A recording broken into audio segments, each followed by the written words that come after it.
जन्म लिए रघुरैया अवधपुर में बाजे बधैया बाजे बधैया बाजे बधैया बाजे बधैया बाजे बधैया। जन्म लिए रघुरैया अवधपुर में बाजे बधैया के करे ही जन्मे श्री रामचंद्र जी के करे जन्मे श्री रामचंद्र जी के करे जन्मे रघुरैया अवधपुर में बाजे बधैया के करे ही जन्मे रघुरैया अवधपुर में बाजे बधैया।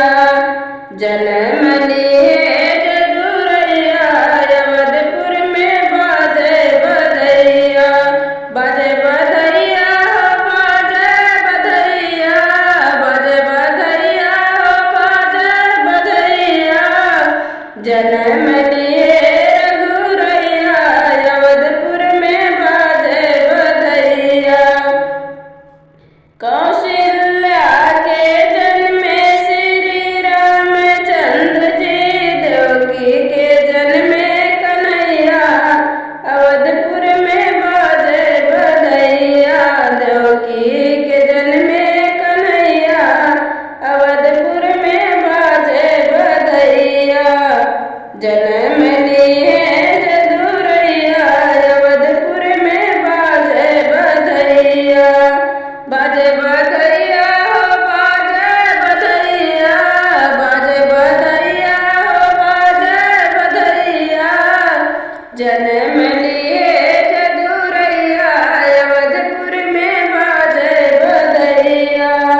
काऊ करण श्री रामचंद्र जन्मे काऊ करण श्री रामचंद्र जन्मे काऊ करण का कन्हैया अवधपुर में बाजे बधैया काऊ करण का कन्हैया अवधपुर में बाजे बधैया।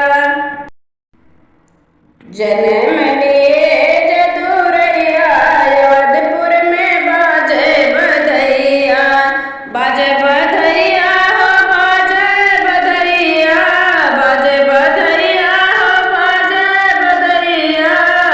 जन्म लिए रघुरैया अवधपुर में बाजे बधैया। जन्म लिए रघुरैया अवधपुर में बाजे बधैया।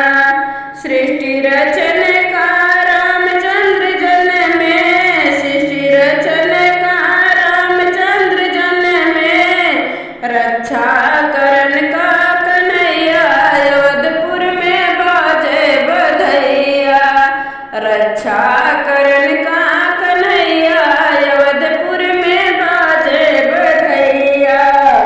जन्म लिए रघुरैया अवधपुर में बाजे बधैया। के नाम मरण श्री रामचंद्र जन्मे के का मरण श्री रामचंद्र जन्मे के का मरण का कन्हैया अवधपुर में बाजे बधैया के का मरण का कन्हैया अवधपुर में बाजे बधैया। जन्म लिए रघुरैया अवधपुर में बाजे बधैया बाजे बधैया बाजे बधैया बाजे बधैया बाजे बधैया। जन्म लिए रघुरैया अवधपुर में बाजे बधैया। रावण मारन श्री रामचंद्र जन्मे रावण मारन श्री रामचंद्र जन्मे कंसा